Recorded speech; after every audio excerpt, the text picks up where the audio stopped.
Assalamualaikum warahmatullahi wabarakatuh. Salam budaya, salam literasi. Halo semuanya, perkenalkan nama saya Puja Syakila Harahap. Saya dari SDN 106 200 Petangguan. Di kesempatan kali ini saya akan bawakan cerita yang berjudul Si Buyung Besar Usaha Tidak Mengkhianati Hasil. Cerita ini diambil dari buku Cerita Rakyat Daerah Sumatera Utara yang diterbitkan oleh Departemen Pendidikan dan Kebudayaan, Proyek Inventarisasi dan Dokumentasi Kebudayaan Daerah Jakarta tahun 1982. Teman-teman, tahu tidak, di Langkat, Deli Serdang dulu ada seorang anak yang unik, namanya Si Buyung Besar. Dia ini orangnya, kenapa namanya Si Buyung Besar ya? Ibunya ngasihnya apa karena dia tubuhnya besar? Tidak, karena pertumbuhannya yang super cepat. Baru saja kemarin ia lahir, besoknya sudah minta belikan motor.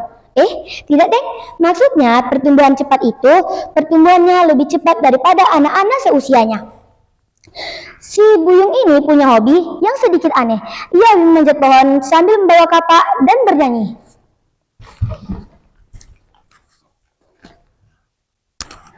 Tuk, tuk, tuk. Ia seperti itu sambil bernyanyi. Tak ada paksa, dicari-cari.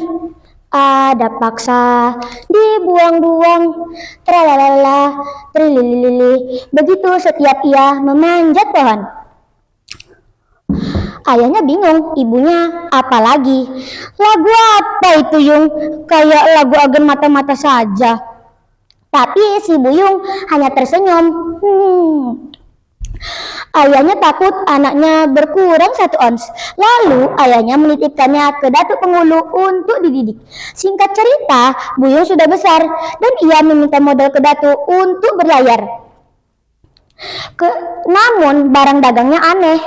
Di kapal pertama ia membawa kelapa bulu. Ketika sampai di negeri seberang, ia bicara seperti ini. Bapak, ibu-ibu, silakan diambil kelapanya gratis, ambil santannya, ambil minyaknya. Tetapi tolong ya, tempurung dan sabutnya kembalikan lagi ke kapal saya. Hah? Orang-orang terkejut.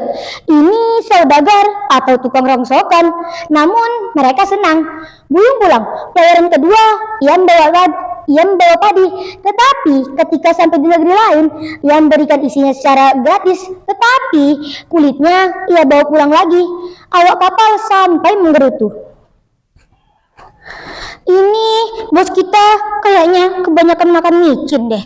Masa iya padinya diberikan ke orang secara gratis, tetapi kulitnya kita bawa pulang? Capek deh.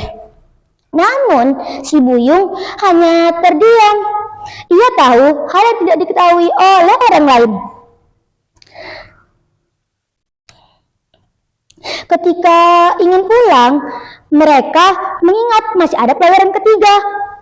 Lalu ketika pelayaran ketiga, si Buyung membawa tukang pandai besi. Mereka melewati pulau besi, pulau perak, dan terakhir pulau emas. Ketika mereka sampai, tukangnya mulai membuat kapal dengan emas murni.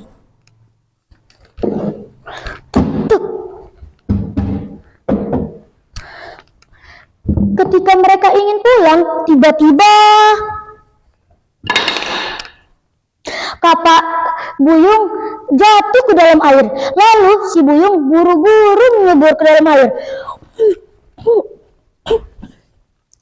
Ketika ia sampai di bawah laut, ia melihat istana yang megah. Ternyata kapaknya diambil oleh putri Raja Laut. Untuk ia mendapatkan kapaknya kembali, ia harus menikah dengan putri Raja Laut. Ia berpikir, dapat kapak, dapat istri cantik, dapat bonus jadi mantu Raja Laut. Sikutlah. Ketika Buyung pulang, ia membawa kapal emasnya, kapaknya, dan istrinya yang ada di dalam peti. Ketika sampai rumah, Datuk melihat kecantikan istri Buyung. Sifat irinya pun kumat. Yung kapalnya untuk kamu, tetapi istrimu untuk aku ya. Buyung terpaksa setuju, karena kalau tidak kapal emasnya akan diambil oleh Datuk. Ketika hari pernikahan Datuk dan Putri, Buyung diam-diam membakar kemenyan yang diberikan mertuanya. Tiba-tiba Datuk tidak bisa bicara lancar dan bergerak seperti katak. Orang-orang tertawa sekaligus takut. Ketika Datuk sadar, dia memberikan jabatannya dan istri Buyung kembali kepadanya. Lalu, sekarang Buyung sudah menjadi Datuk yang adil dan bijaksana. Nah, teman-teman, dari cerita si Buyung tadi, kita belajar janganlah iri pada kebijaksanaan dan kejujuran orang lain. Jujur.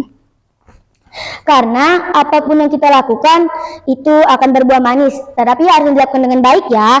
Kalau yang jahat tidak akan berbuah manis.